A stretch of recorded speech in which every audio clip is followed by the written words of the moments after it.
Salut à tous, la team OL, Thomas M Show pour Lyon Fan TV. Très heureux les gars de vous retrouver pour une nouvelle vidéo. J'espère que vous allez bien.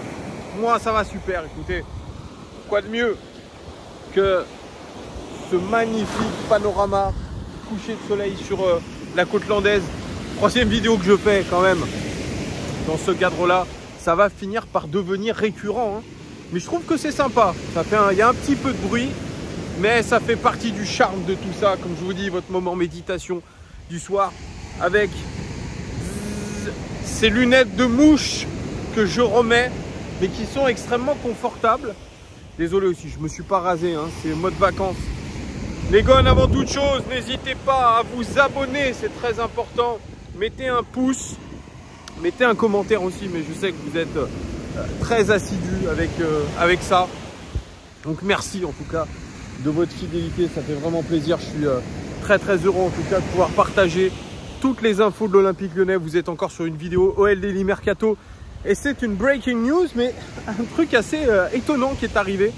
Je devais vous faire la vidéo que je suis en train de vous faire d'ailleurs, de l'officialisation du transfert de Clinton Mata, international angolais de 30 ans qui doit s'engager, qui devait s'engager pour une durée de 3 ans. Ça a été d'ailleurs même officialisé sur tous les réseaux sociaux de l'OL, sur le compte Instagram aussi du joueur qui a officialisé tout ça. On a eu un beau petit clip d'ailleurs, comme ils ont l'habitude, le service communication de l'OL, style un petit texto de Laurent Blanc indiquant à Clinton Mata d'être présent à 8h15 ce matin pour le premier entraînement et la reprise de l'équipe professionnelle. Bon, c'était pas mal fait.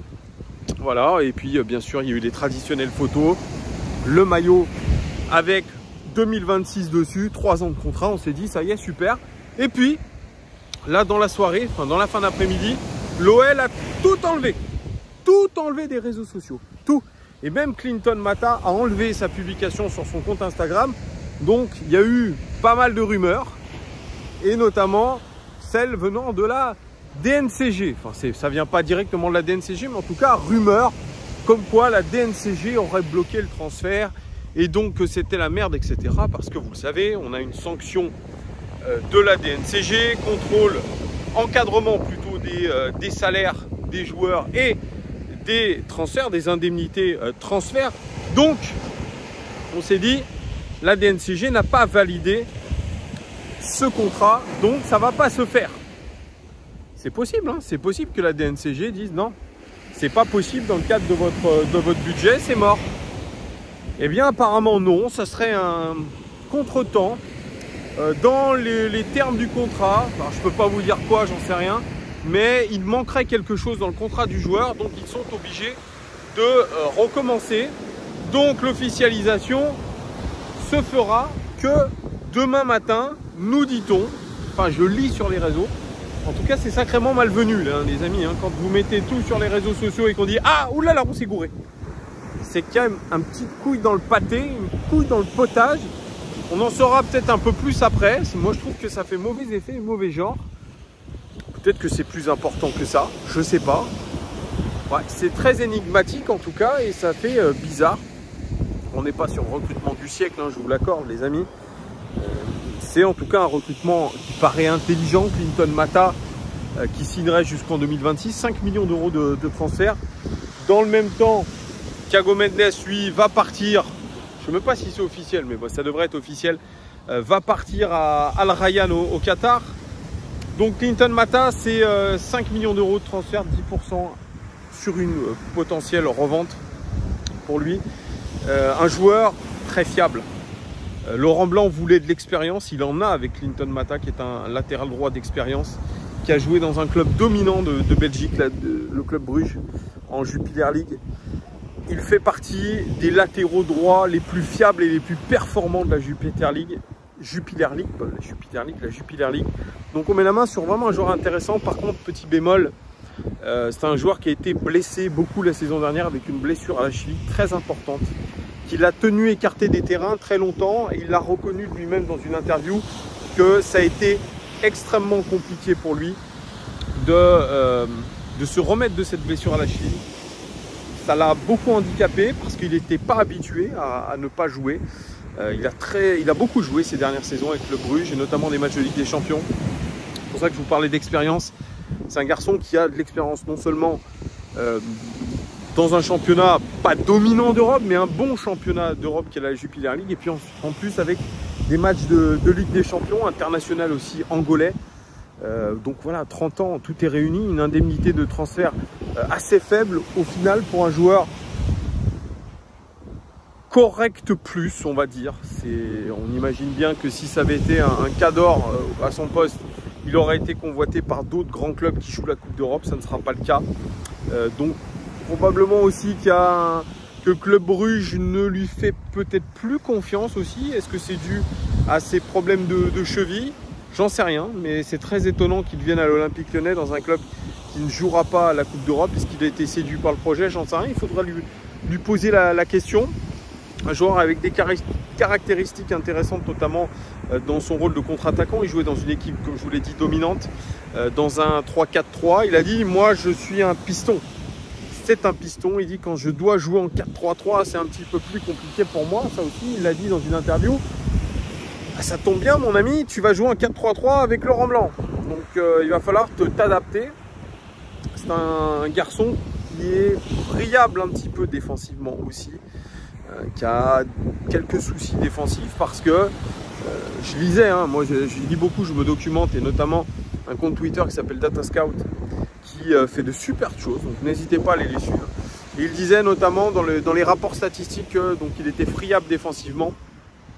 Parce qu'il était notamment dans une équipe dominante et qu'il n'avait pas beaucoup à défendre, et quand il devait défendre c'était un peu compliqué. C'est plutôt un contre-attaquant, un joueur qui va vous créer des occasions dans le dernier tiers, qui ne va pas vous finir les actions mais qui va vous les créer.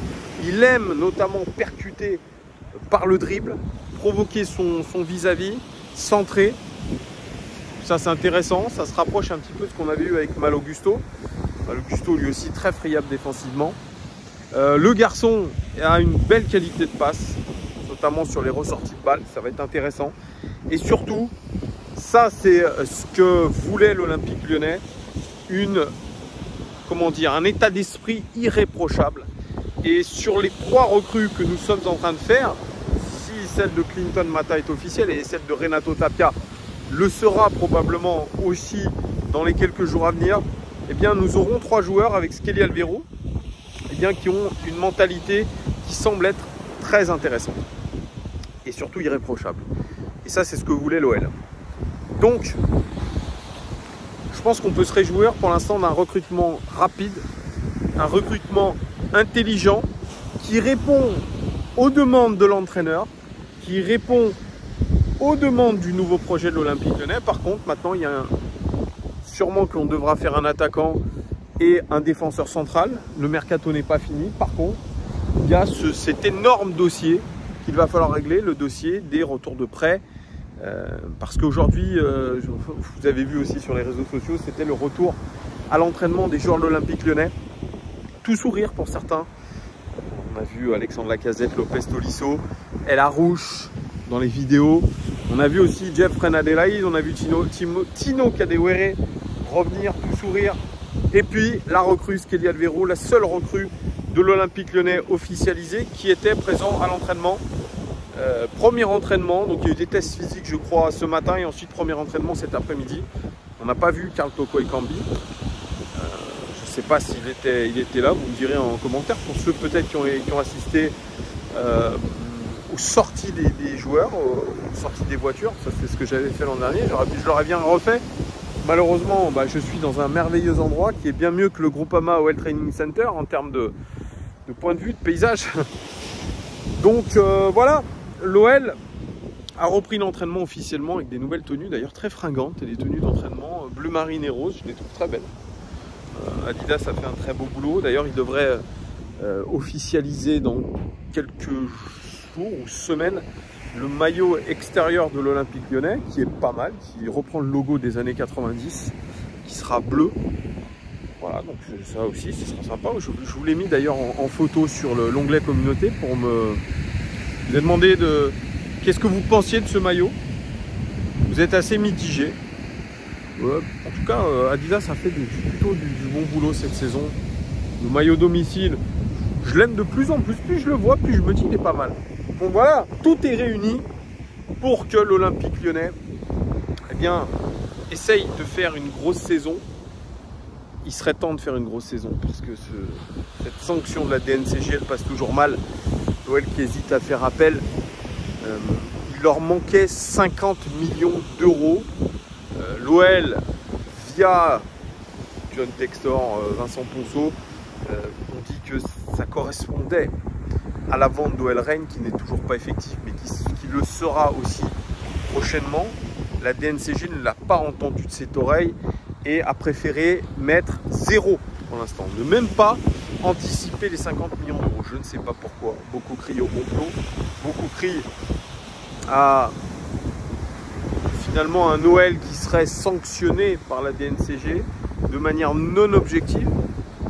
Ce sont des rumeurs. Moi hier j'avais dit que Jean-Michel Aulas avait peut-être savonné la planche. On m'a dit oh là là Thomas, quelle horreur que tu aies dit ça, c'est intolérable, indigne. Écoutez les gars, vous êtes bien mignons pour certains, mais voilà, ça reste que plus sur le terme de la rigolade, des suppositions à la con qu'autre chose. Voilà, c'est plus pour la boutade.